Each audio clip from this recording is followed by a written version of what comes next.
Nawna seliterapi. Assalamu alaikum warahmatullah. Bere salmina on nokko ka wonno e nder adna wontiram ben Conakry. Wontiram ben kollangi koyin kona.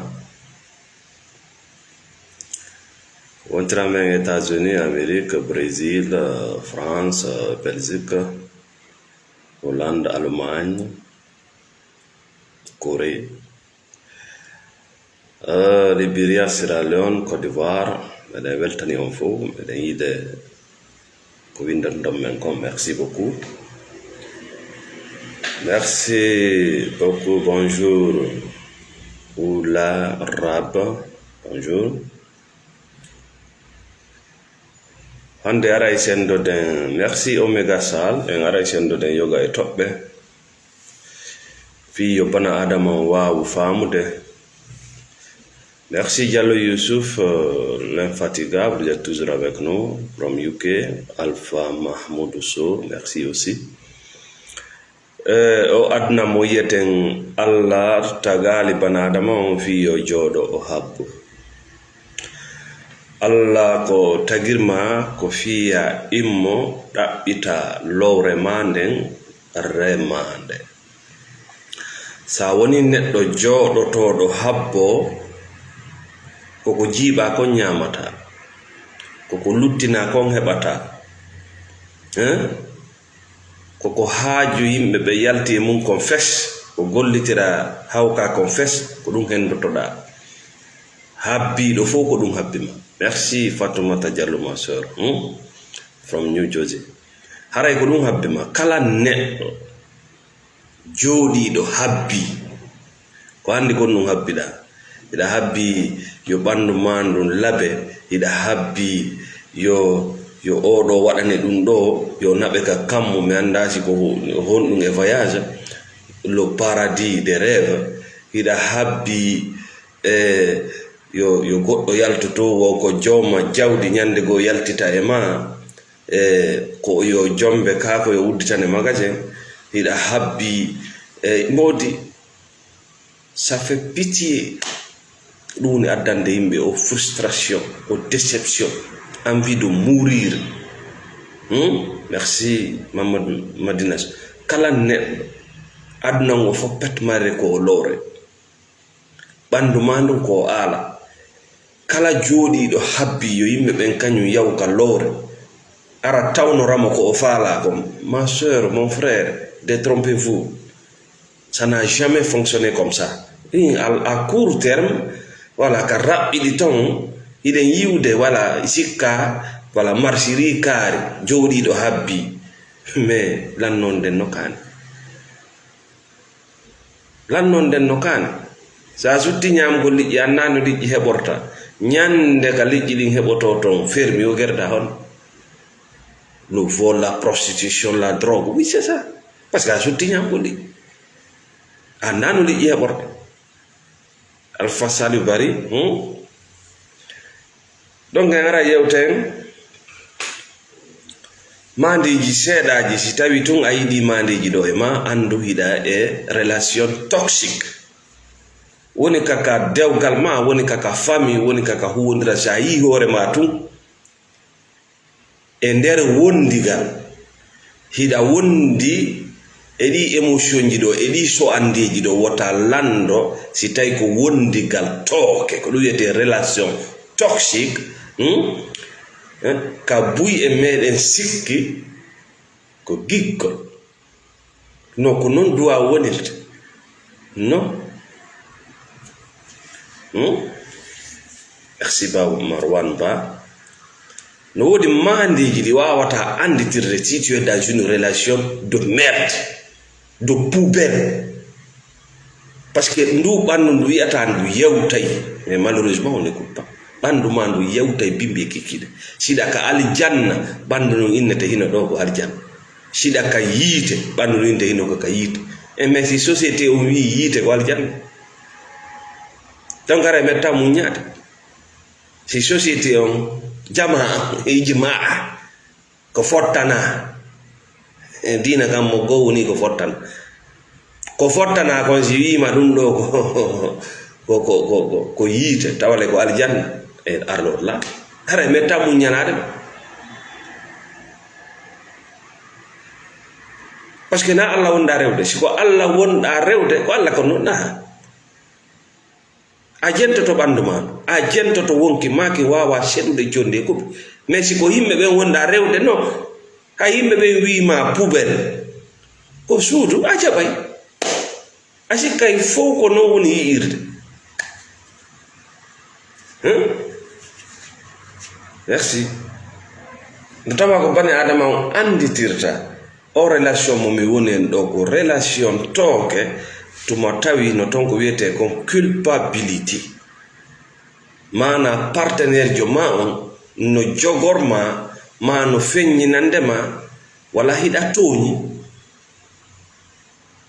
mana an tigri hiɗa yi hoore ma ka nder relation hiɗa bonni andi sa calculiɗo joni les religieux ko ɗon ɓe woni an doctrine de yimɓe ɓen ko ɗon ɓe woni hendade yimɓe ɓen la culpabilité mana ɓe wajotoma woni ma ɓe feññinane woni kamɓe hiɓe laaɓi ko ɓe malaika an ko a cheytanu tes démon mana an hiɗa bonni jonnon ɓay hiɗa bonni ko ɓe sotta wonki maaki ko kamɓe sottataki ko ɓe sottaki kotuma noon ɓe hulɓinirema lette gaburu jahannama ɓe hulɓinire c'est un peu bizarre changement ils vont retirer ton argent kotuma noon ɓe poɗata mbuɗi mani ɓe pooɗa ɓuttuma on ɓe pooɗa tamma on parce que tu te sens coupable si tawi tumbane adama o yi hoore makko himo bonni o wonay faible o wonay très faible ko marɗa doole o ko marɗa doole bane adama ko mari doole o ko mari doole si tawi o yii hoore makko ko o bonɗo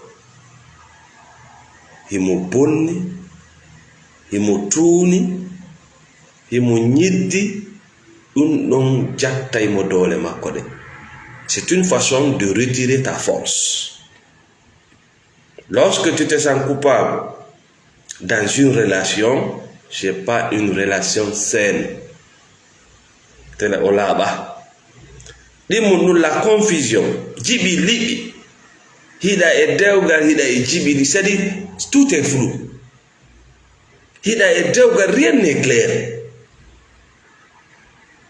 hunde ɓanga hunde yewtetake ɓangine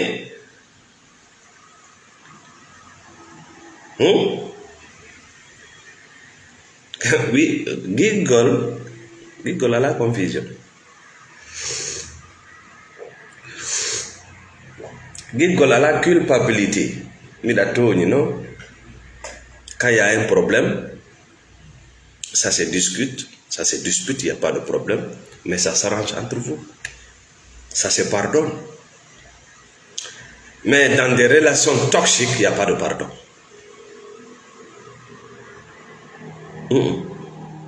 Tu es toujours sale devant. J'ai dit, c'est comme le religieux qui te fait croire que Dieu ne va jamais t'accepter. Qui te fait croire que Dieu ne va jamais t'accepter. Donc, il y a sorte là. Il y a sorte.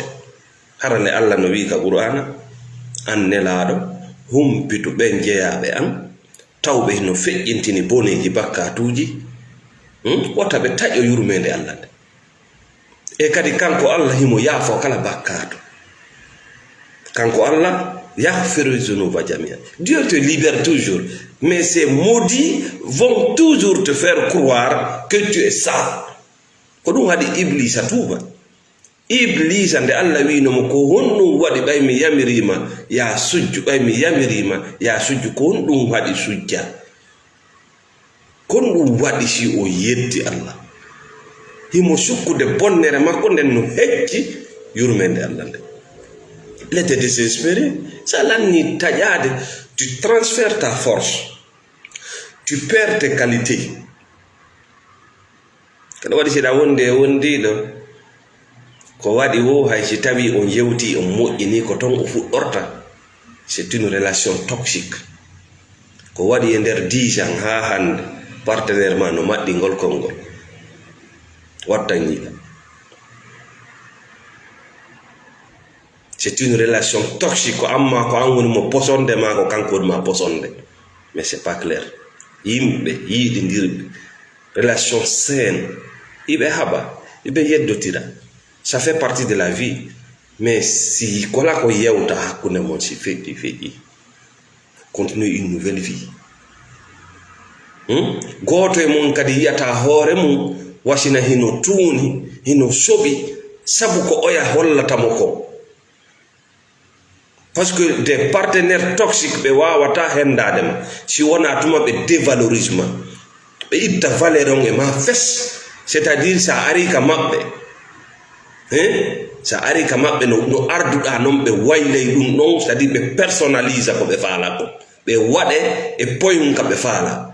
Si guri ma ngil no ɓawli ɓe artira ngil ka ɓe faala ɗon, si ɓe faala ko dane ko ɗum ɓe waɗata. ñiiƴe maɗen kamɓe andi ko honno warrata ɗe, gite maɗen simo mari feere o waylayɗe, par ce que mo andi so personnalise physiquement on wona nder ma on o ronkata, wona faaleji maɗin o ronkata. Kala bana adama jaɓuɗo jaɓanɗo bani adama sifa ɗin piiji ko lutti kon fof o waɗa, hay sa wimo warto wartoto. Tuma victime on watti jaɓude piiji ɗi jaɓotako wonande pervers narcissique kon ko non fuɗɗorta. Kono Allah wi'en ko wondire e maɓɓe no moƴƴi. Wona fi goɗɗo ko modima ma ko ɓenguma hiɗa duwa mo ɗoftade e ko moƴƴama ko lorrayma, hay ko o yamirayma kon ko tawata kon koko moƴƴi ko embere taga ma on ɗo aɗa wadde. Modima si o noddima e ko moƴƴi, hay on ko moƴƴi ɗon a landaka waɗugol ko tawata wawata.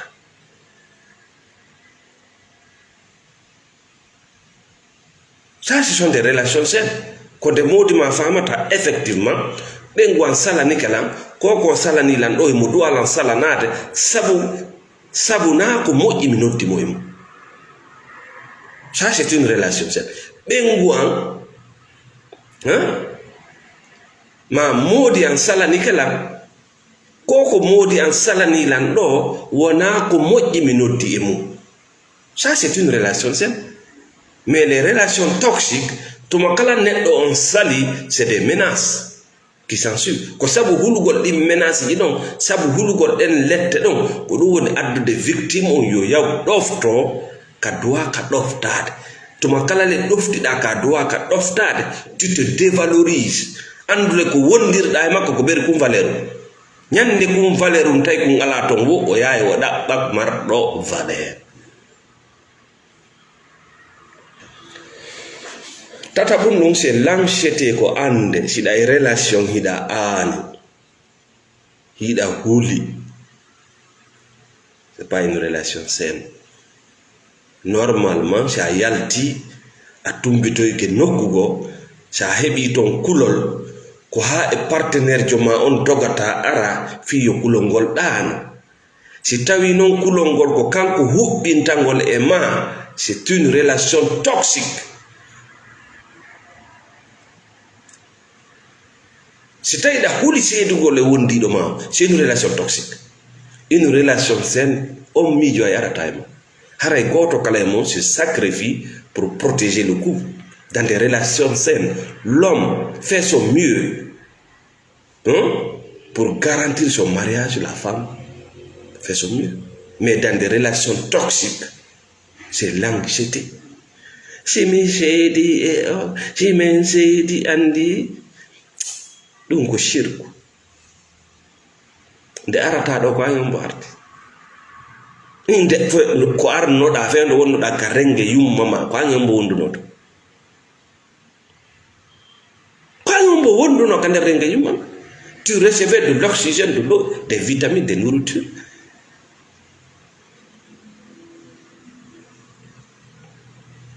sa iwi do ko an e hombo wondata. Apprendre à vivre seul. Fodde an tun a wonali hida welti hida hooli da sukka wonda e goddo weltoda holoda an tun taw sa wawali wonde an tun hida hooli hida welti c'est que pièce mo jogida on o gollata sona o bakindira e goddo des cadavres ko dum attirata les pervers narcissiques, manque de confiance en soi.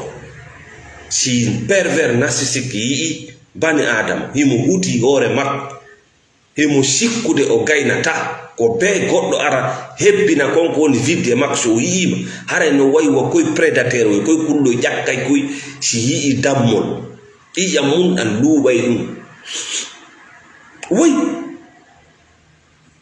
dum no juuma seeda e odo gorko ko pervers gorko pervers jombe ça te dit rien. C'est toi qui attires ces gens-là.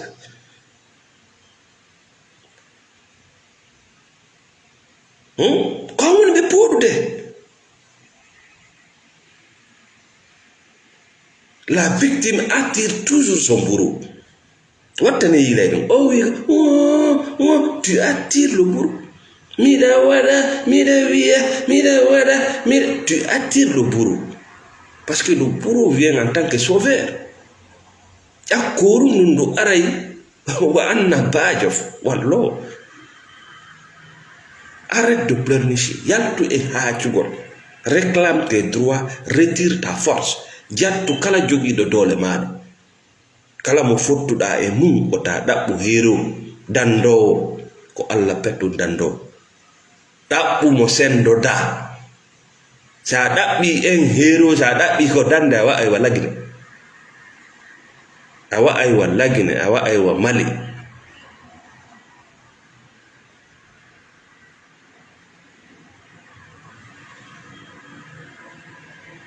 awa aywa Burkina ko yeso ka ko baaw ko fama o ta dabbu dum dabbu mo sendo da yo mo wonda dabbu don yo andu hida yoni antum hida yoni na hida yoni de sida wonde makko antun ida yoni tawi on viddema ban adama fo ban adama ka hore leedi do no yidi mo wonda kono ko mo sendota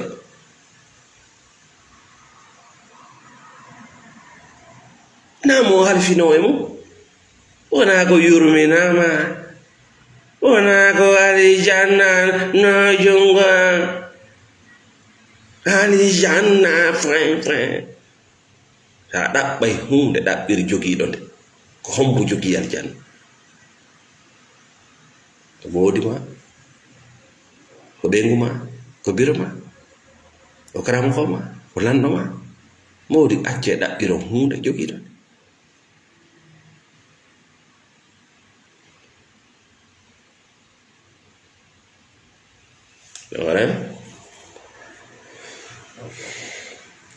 dans des relations toxiques, il n'y a pas de la solitude. Si des relations toxiques, si des wundi net don, mais il a femme à wanda et puis net don etoto ha coupa relation nyimali seda. Kala relation tawdo addante pinal ma nafore o taja idi seda o isolé parce que objectif makko c'est la destruction totale. Awata détruire awata lancude hunde ma awata gollude hunde sa sélectionnande tu sélectionnes d'abord isolande a ƴettay hunde de ittande hakkunde kande woni ɗon yimɓe no taarima ɗimmoɓe ma moƴƴuɓe ɗimmo maɓe fof tata ko bomɓe famille ma relation ji maɗe moƴƴuɓe ɓen wattangila si c'est une personne toxique ko moƴƴuɓe ɓen o visata andu be o andi ben wawata manipuler. Il va essayer de te déconnecter de tous ces gens-là parce que objectivement mo ashi ngaika kalanno de relation mo ashi ngaika habbi o wata male surudude ben don fo non c'est impossible. Ila wondi e gido dido tati ara nafi o wata ma surudude ben ko be o capte comme le lion won gayuje den ci de dogude bawo kulle den ko isolay parce que si be acci si inni si ngayru inni tumpito to ka der troupeau c'est un danger pour lui no wulbina ningi ingil andi ngil ala den dole habugol groupe donc il va essayer d'isoler mi yiɗama yiɗugol e kaari na way ko modi e mo yiɗani lam moƴƴere ko haali janna et puis himo wawi hay wadde étiquette ɓe yimɓe neɗɗo mo andi on uddita gite maɗen ko hunde ka taƴo o enɗa ko shiya ko frankeke ko ɓe bonnata diina hulan diina maka hulan hunde kaare ko ɓe bonnata jawdi beppale ɗum kala neɗɗo mo fottuɗa ma an tigiri hiɗa wiya miɗa hulani diina ka ko beppala jogaki diina ko fenande jogiɗa ko ɗum waɗi siɗa huli ko jogiɗo fo biye hulata jogiɗo vrai biye on no hooli mo andi ko jogi ko hunde wawata dillinde ɗum il peut défendre ses biens ɓay noon a wata défendude a jo anda e ko jogiɗa ki goɗɗo wi'ima hulandina ma kan c'est manipulateur kono inanta e hulandina ma kan ko c'est ka jogaki ko kanko jogi an a jogaki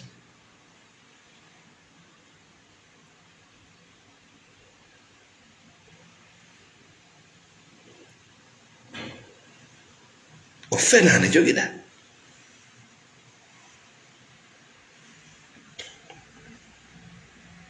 hula wonki maki na an jogiki si a jogi tu gères ko jogiɗa ko tu gères ko a jogaki ko areɗa huli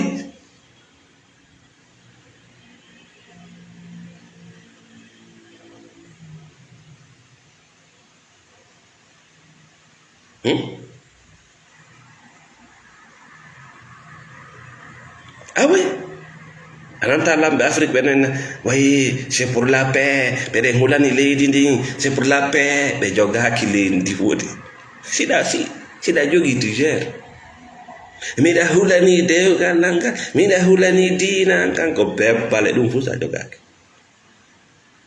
ɗiɗo ko mandeji fi prédateur jon so yi'ima yo andu wala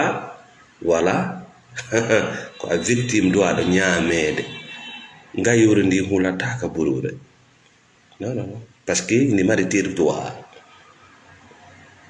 kulloy koy hulata mais na kayri parce que ko kayri jeyi territoire mayde o wonu ngayuri ma ndinno e ma eto findinandi sa findini ngayuri ma ndi yahana e territoire mayri o on territoire mo bemma jatta mo soroma jatta ngayuri ma ndi no wawi immade yahana ɗum ndi fina e tungi ndi e ma ko Allah waɗi ɗum e ma ko ɗum waɗi sa watnani la Allah sunnete o sunnete sabu hiɗa yehi ka makko ton hiɗa yaadi e wullitaga imo suti ngayuri ndi o waɗi e mani ndi gollali hay 1% o sunne mbener karle no juula kar no hoora wala a jaɓu ɓe wi'uma ngayuri ma ndi gollata an ko ndin ngayuri ma ɗon wiyata mi ƴettata mi jaɓata ko ndin jonnata ma valeur ko bewre waɗetake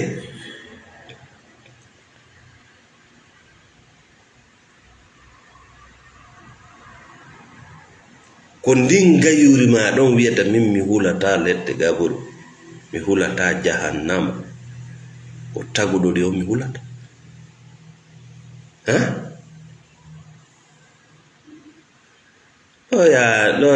ɗo ya rukanade wonɗuma yoɓande location adi yiɗa joma suudu ɗo ya hulde be lewru goɗɗo ara yoɓane location on idi e joma suudu faltoniri e joma suudu jahannama lette gaburu naati yidi Allah yeyida e Allah yalta e sirku yeyida e Allah malaika piyete ɓe waɗeten yeyida e adduɗo ɓen o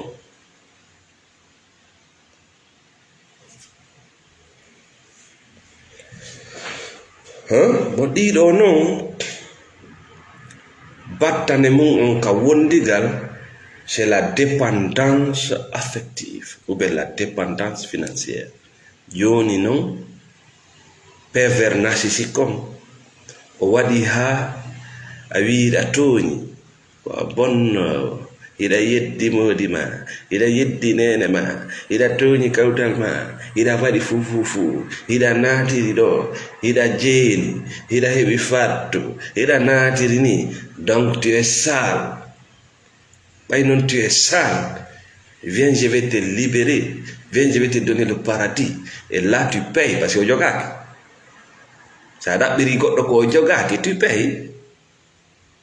Ça date de rigodo ko jogi, tu payes pas.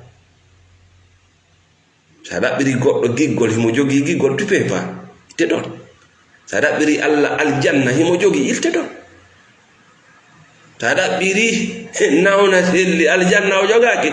You have to pay. Ayo bay mi nyama. Tu jogaki al-Jannah.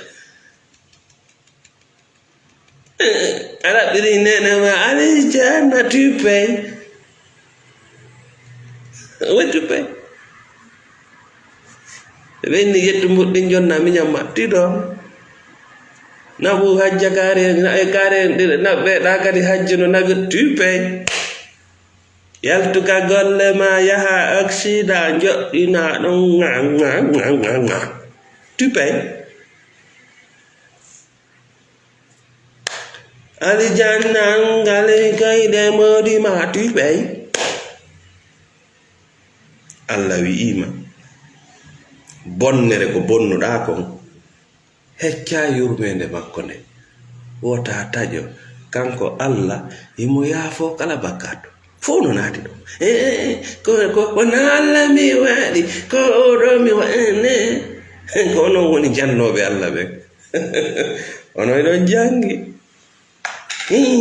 Ko waɗa Allah ko Allah, kono ko waɗa yimɓe ɓen ko yimɓe ɓen yaafoto. Ayi hande ko Allah windi ka Qur'ana bani Adama no yaafo. Ayi ɗum mi sikkite kala ka yiɗa imo wi yaafa fuye ko kanko. Nokku windaki ka Qur'ana bani Adama no yaafo. Bani Adama yaafotako. O yaafo men yaafike o hucceɗa ɗum a bebba yikka a suufidete. Men yaafike ya joɗoɗa ono waɗiɗa ono wiɗa ko waɗiɗa ko haɗi ɗum no yaafo. Allah ko wi ko kanko himo yaafo. A wi a ɗaɓɓirtamo yaafa fuye. Kanko de o wi yahfir himo yaafo junubaji ɗin ɗi fof pet majji. Wiɗa koko Allah ko kono marra ko waɗa Allah. Allah koko makko ko ya kon ɗum maruɗa ko waɗa Allah. La question est là, ko bani Adama marɗa ko waɗa, ko enen waɗi kon ɗum marɗa ko waɗa Allah. Sa shirki ko Allah waɗɗa, ko hoore ma waɗuɗa. Shirkugol ko toñugol wonki monki.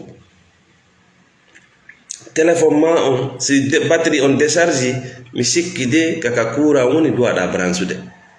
Sa branchi mo ka courant ngala ko addoɓe courant ɓen ko EDG toñuɗa ka ko hoore ma toñuɗa.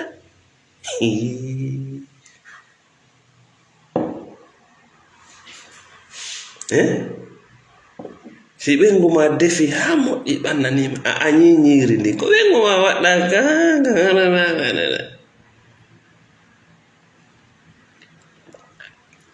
ko Allah kam ma yaafata kono ko min kam ko waɗɗanan kam min mi yaafa. Ko a yaafotoɗo iɗa yaafo iɗani kon yaafa fiye. Yaafa fiye ko montugol. Iɗa monta non, l'être humain n'oublie jamais. Donc ɗaɓɓiri Allah yaafa fiye fe ko bonnuɗa kon wota jaɓu goto culpabilisé, wota jaɓu goto nangitire passé ma. Les pervers narcissiques ɓe poussete ha waɗa hoorema e place une personne très sale. Ɓe andi sa hewti ɗon il récupère ta force, c'est comme le religieux. O yewtete ha sikka vraiment fima on lanni ka o wi ɗon fima on lanni o ƴante zakka o ƴante sadakaji o ƴante ɗum o ƴante ɗum o ƴante ɗum wayi gansa il crée son paradis à partir de ça, à partir de la peur. Ko an wi gaburu ko Allah maka ko ɗum waɗi si Allah wi gomɗinta ko ɓuri hewde maɓɓe si wona ɓe shirkay buye mon ɗo ko gaburu woni Allah mo wi gaburu wala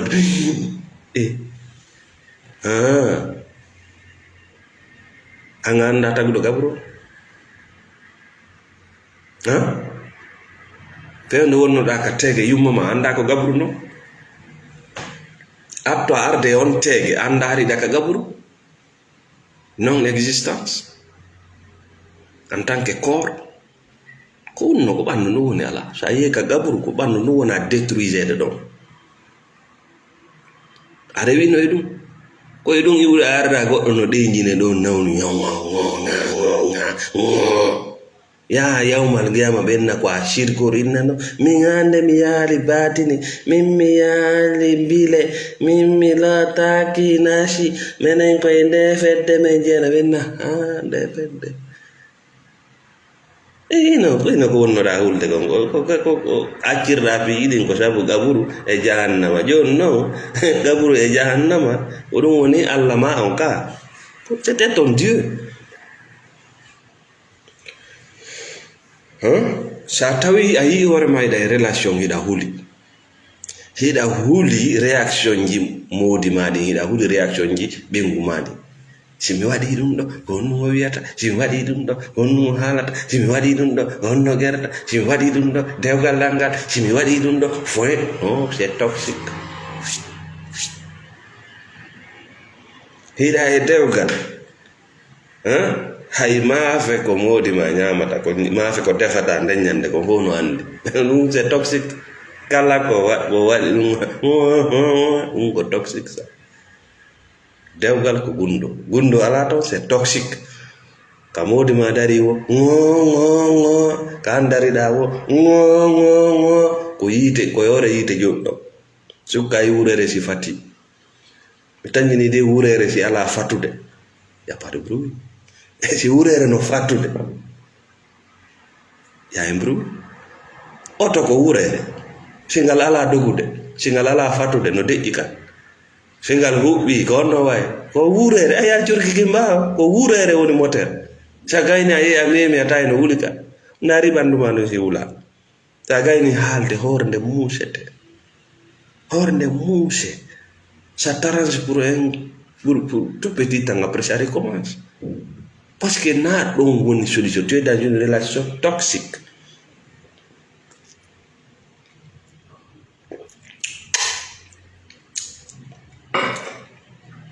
La relation saine neɗɗon ɗaɓɓata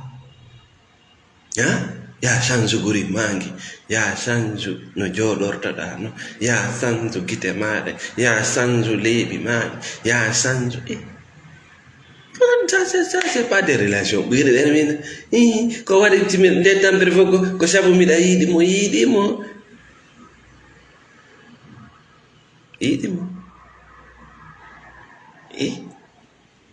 no wayi ko jawre wiyata no yiɗi gayyuri o son jaago men woni raɗonirde ɗo fof ko giggol accu ha o nanga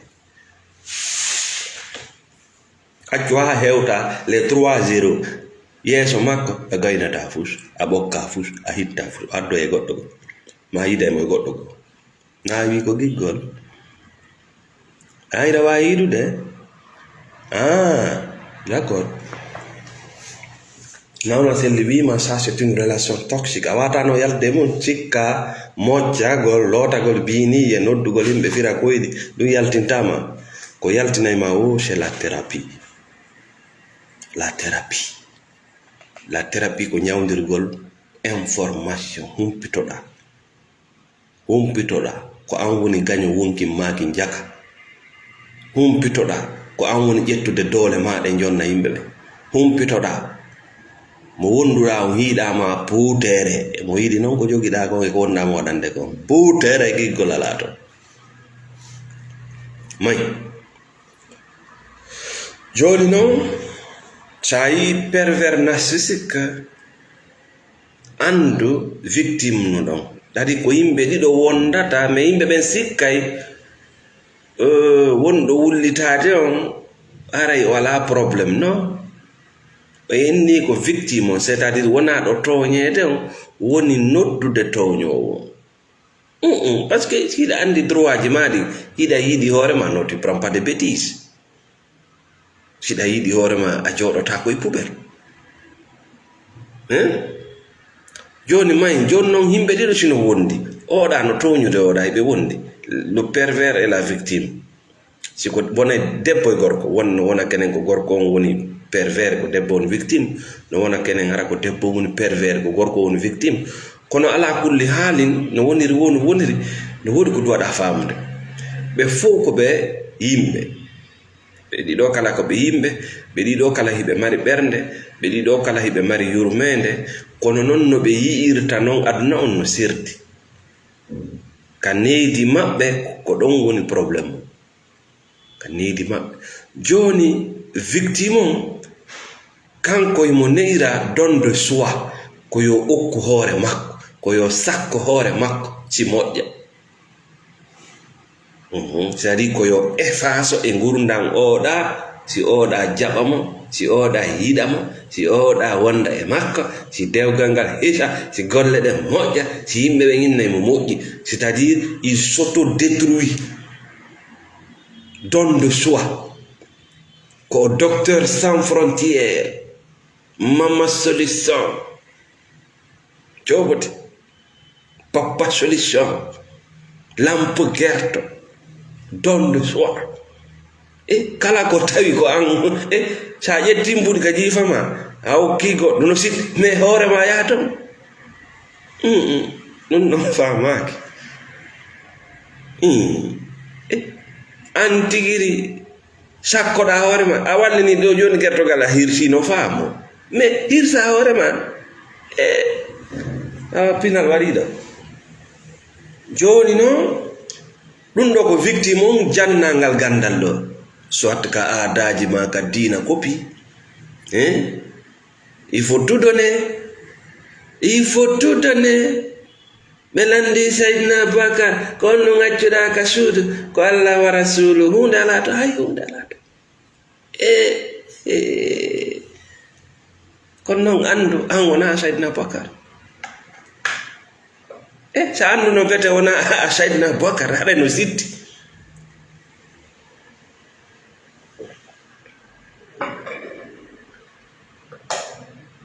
ko Seydina Bakar wi'a no waɗi ɗum kono noon wona an a wi'aka kadi ya jokkuma ka a wiyano ya jokk a yi inde makko no windi ka Qur'an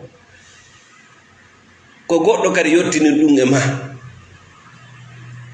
o wiyalma mi waɗi ko o wi kaari waɗi hunde kaari moɗo sertinir kaari waɗi hunde kaari e an kadi waɗi hunde kaari wona wahyu noon wona hay diina c'est une information sendidire diina e information nawna selli ari kenen bimbi are waɗa vidéo ji o yara ndi hal goɗɗo wima ya waɗ ɗum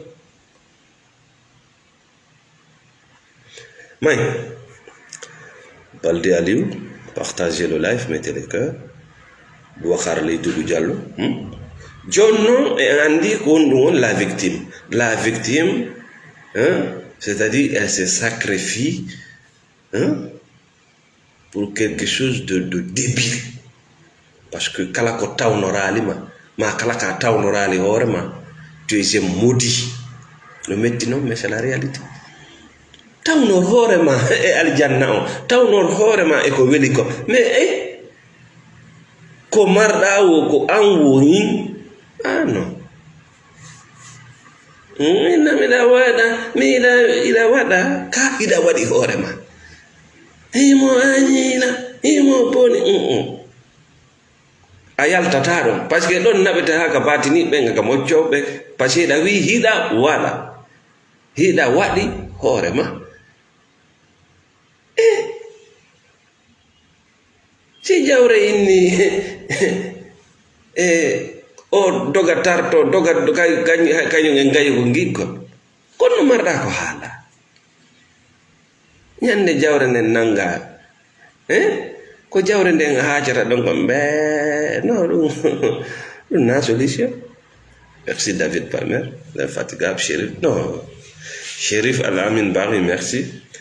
Si jawre wi ko nde wopondirta e ngayuru ndin dogaji wopo ko giggol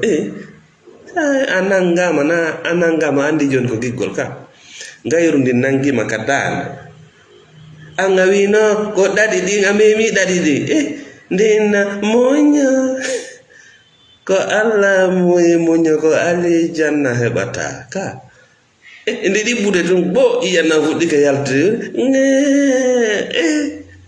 ayi réalité mais c'est un peu trop tard. C'est trop tard.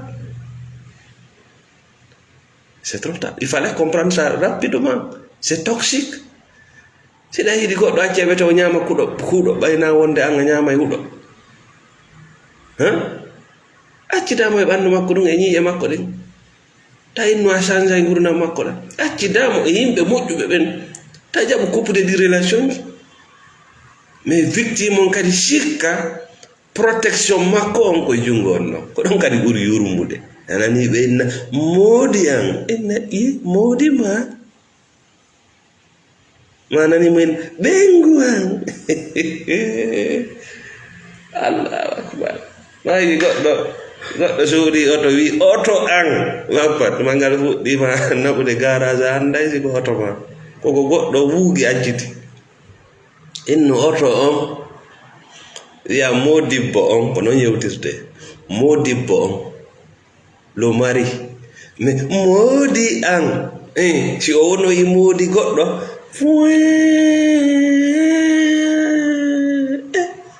wi ko moodi mayya ɓengu an si o wonoyi ɓengu goɗɗo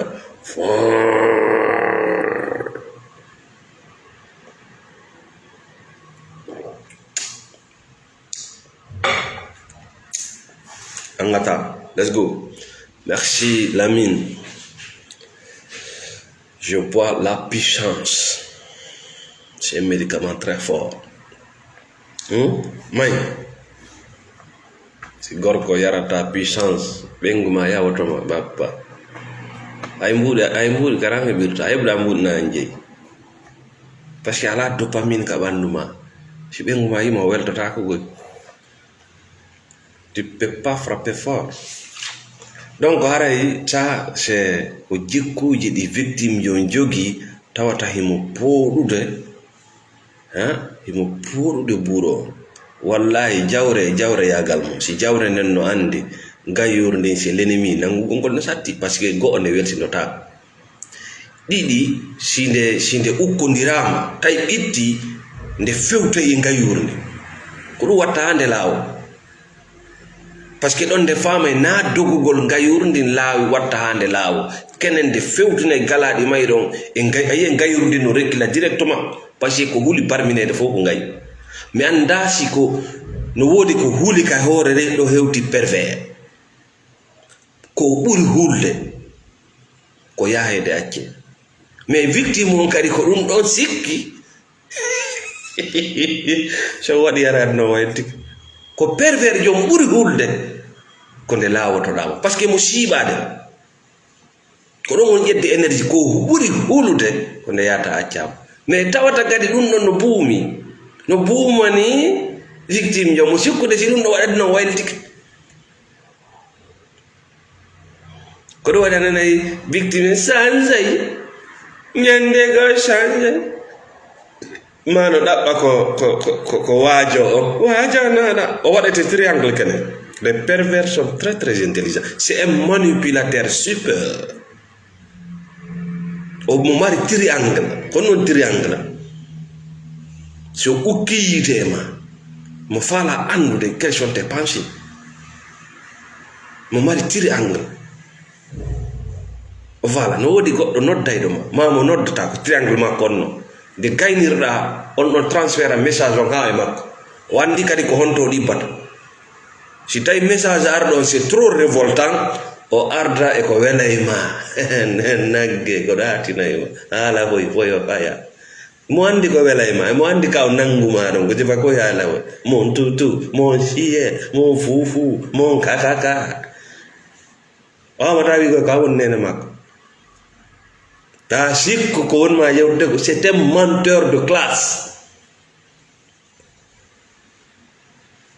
Il te menace des fois au mawle kene ñando joɗɗi ni ɗen ñi e ma on va se voir. Donc may côté non pervers na wonde pervers yurmetake pervers no yurme na wonde pervers moƴƴa himo moƴƴi kene na wonde na o banade mawno ma na wonde ko nasi o looti wago nanda gokko e ganno inna o ñamina o waɗi lan fin o ñamine ganda ko woni manipulation séduction ko ɗum yawitiɗa ɓoroto omo geran fof artiga karam ko baati udditiga tout est travaillement. Tout est travaillement. L'âme ko travaillement. Hawata travaillement on ka tous. Jawdi ko travaillement. Domination ko travaillement. Ko do dominta goddo fi nasima ñamin ko hakkille maɗen o woni lowtude. C'est comme votre ordinateur, tu peux tout personnaliser. Ordinateur, c'est comme ton téléphone. Tu peux coder. Donc, côté pervers, quand ko wiete ko makko kon giggol na ko sendete. Faites beaucoup attention. Quand ko mo mari giggol, mais giggol makko ngol na ko sendete. Il se donne jamais. C'est que quand ko kaka ego makko yiltitoto giggol makko ngol ko hay makko. Iwata e makko yaygo joni an siɗa tampude pervers narcissique ko yima hiɗa tampude hiɗa soñji o anda hiɗa tampude mais c'est que tempérament nden affectatama non parce que giggol ngol o mari ngol sendodetake ça se partage pas an non no yurmi quoi no yurmi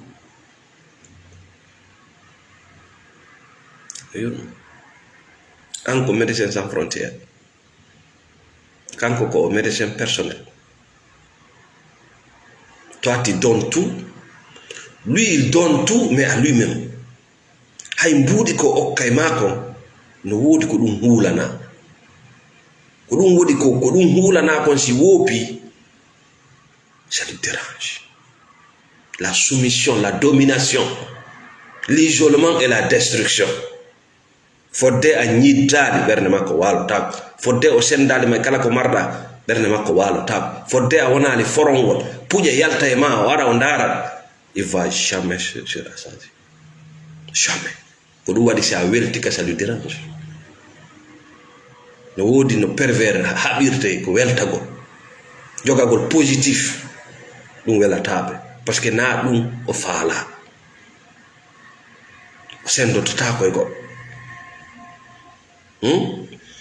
Donc pervers jonko ɗo wantatama fus on mara ko sendo don simo mari giggol ko fi hoore makko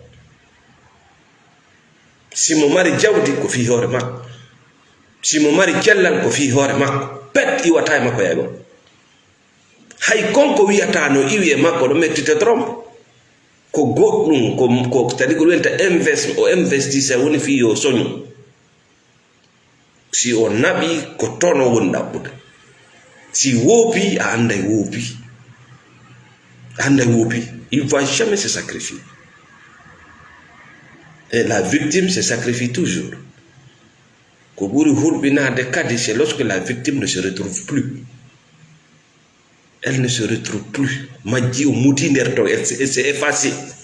Ko ɗum waɗi haalaji ɓeydayɗi mo ɗanninde ɗi no welama haalaji findinayɗi ɗum ça fait mal ça risque même de te bloquer. C'est à memi temmere nden elle va te bloquer parce que elle n'existe plus. Oh, d'accord, quoi, il y a tam konko nanta moul, elle n'existe pas. Elle existe dans le pervers. Perversion, effacimo, ça c'est des termes un peu difficiles à trouver à une femme. Oh, da effacimo, elle n'existe plus. C'est un cadavre. Donc, ko y a ta konfo ko y ande oyande. Si o welta to ko weltare pervers. Si o y adna ko y ande pervers. Donc, elle n'existe plus. Donc, si la yéou tout de monde, faites attention. Ça même il pervers quand elle va penser oh bonni de ogal bonni enna bonni aljanna bonni elle pense qu'elle est protégée. Elle pense qu'elle mérite ce qu'elle reçoit. On torture, on agne, elle pense qu'elle mérite ça.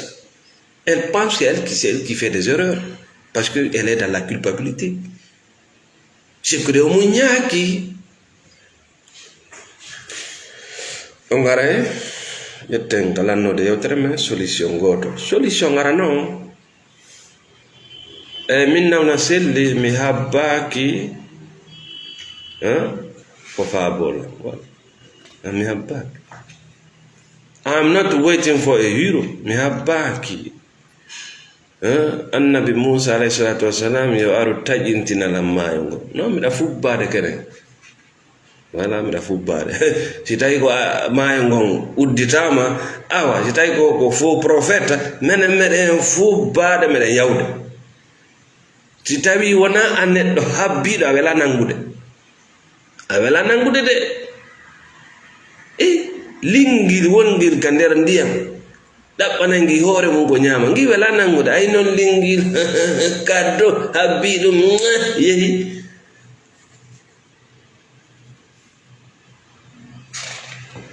Non menen men neeɓi komin fuɗɗi fubbade ela ñande men waali e yaasi men ndaari ngu kam men tawi wayse Salomon.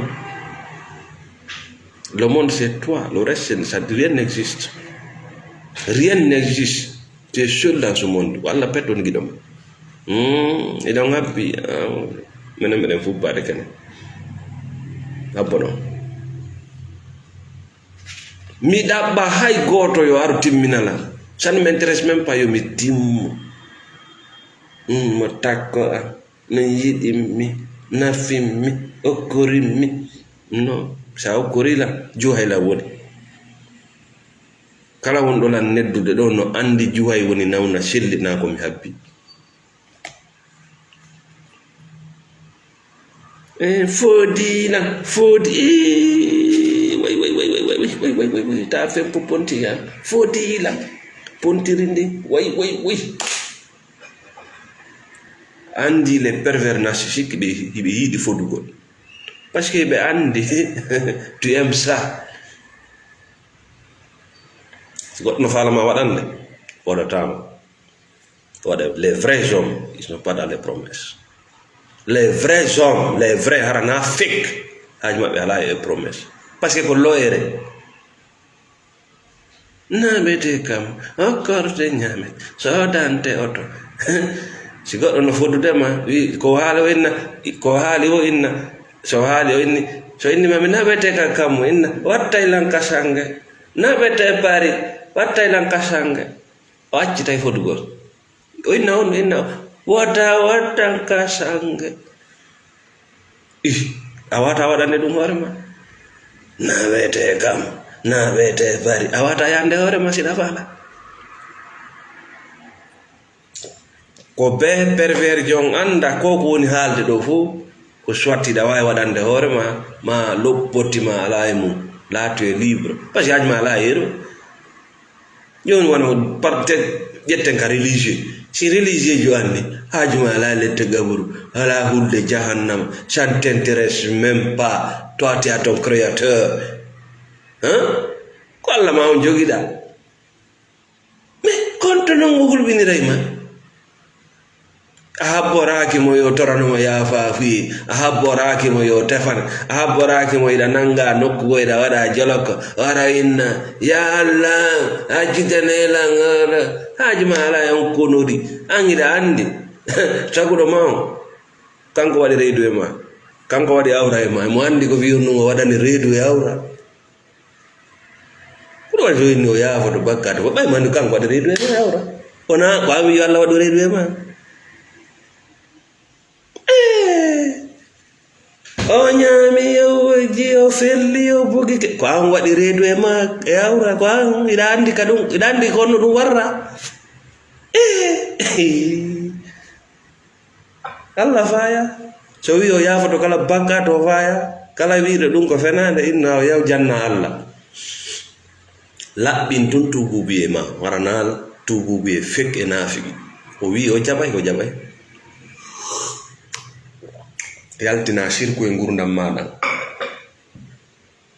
no rewa mawdi mum no rewa biro mum no rewa yimɓe no rewa nano no rewa jawdi no ŋaaño ko atta hula lette gabuɗo ɓay ɓe wima to e sal a way to sal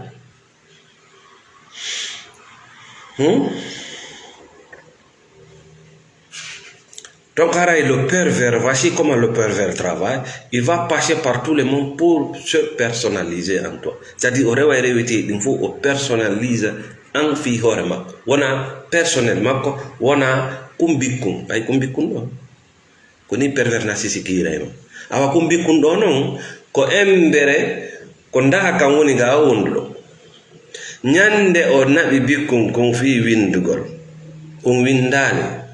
O hela kon upugo o yahana bikkugo ko ɗum en na supply change the supply sans fournisseur ɓen jambayi ñajaja ñococo si tawi hiɗa andi a duwaka sacrifice on hajma ko goɗɗo jombata o duwaka jombude o duwa jombude mais si tu te sacrifies ko atta ɗum satta ma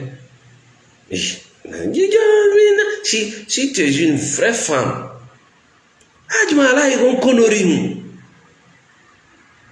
ajma ala ko goɗɗo wiɗa gari jombi par ce que iɗa andi kono ta valeur ko jombi wara yaw tawe e mais siɗa iɗa andi a effaci que tu n'existe pas a ƴetti hoore ma naadi e nder makko ko woni ho ko kanko ande ka o inni rawno ka ɓalejo a rawni ñiye ɗen ittuɗa a itti hoore nden fembo a fembi ma wattu ɗum ɗa waɗe tu n'existe plus.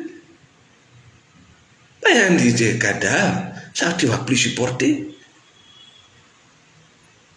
Une vraie femme, une femme de valeur. Gorko dogata bawma, ndaru kulle de.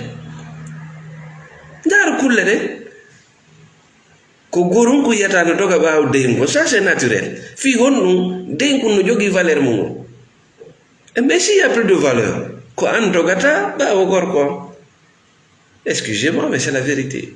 Rentrer dans la spiritualité, c'est l'homme qui court naturellement derrière la femme.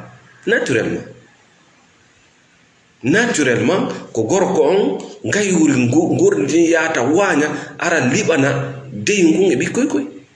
Ko woni yawde wanya ara libana ngor ngran ngay acce. Walla nyande deyiri ndi yeyi wanyu. Ngordi ndi dogay ndi accita territoire. Parce que peɗani mayri o maayay woni sindi lutti ɗon kadi si ngayuri go aroyi ɗo warayndi par ce que allode ala muscle, y a pas de muscle, y a plus de muscle ko embere ko ndi dogi ɓaawo kulloy koye wo ndi heɓi souffle e doole ndi andi ko ndi ngordi gorko ko e bullari taga bullari, y a pas de valeur. La valeur de l'homme c'est lorsqu'il s'occupe de quelque chose, c'est lorsqu'il se bat pour quelque chose.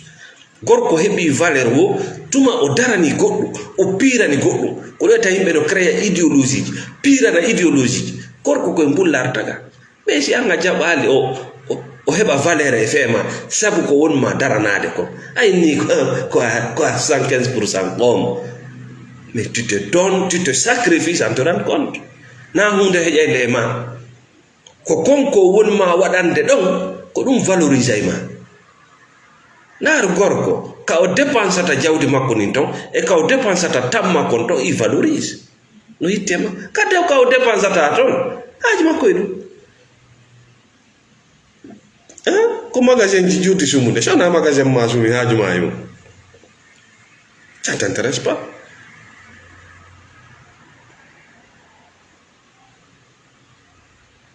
Merci Aliou Diarassou Boubacar Leydou. Donc haray tuma kala yiɗa couple wonɗo e toxique wota yi tum pervers jo sadi wota yi bondo on tum fasiki jo ko hondum wadi si oda no wonde makko ko don non thérapie on do arde parce que fodde andali ko an woni problème on ko batini yidata e mo yoɓe walle yo yiɗe yoɓe walle yo sanse yoɓe walle yo acce oɓe wallete way ɓe ñamay ɓe bugoto comment qu'on non changeata parce que c'est toi qui dois changer c'est pas le pervers qui doit changer le pervers ne change jamais il change de victime mais lui ne change jamais so huttima o windiri kumbi ko ala ko winde o addoya goɗɗo a yaha nawla on kadi ko wona ɗo windirede ko heɓma kon ko ɗum heɓatamo bappa nene gorko e debbo si debbo lannima windirde ha lanni o yahanayi nagge gogo nge o windira distributeur de biais si o gayni ngel noon ka o surruma ɗon ko ɗon o surratamo si gorko windirima ha lanni nene o yahanayi goɗɗo windirtede o ta nawɗo wona ɗo windirede ko windirte kon si lanni koko hawkete le pervers narcissique ne change jamais hay ñande o surrete yimɓe ɓe haɓay gabru makko on fure makko on ƴettuɓe ɓen no surrude ɓe haɓay il est purement toxique ko o poso seede ko o poson ukkodire ɗum so ukkodiri a seedata e culpabilité la confusion l'anxiété la solitude la peur ɗum ɗo fo ko so andeji nawni nayri goɗɗo buye mun no ɗo miɗamari tension ɓenni wo ko diabete awa cancer on kadi no arde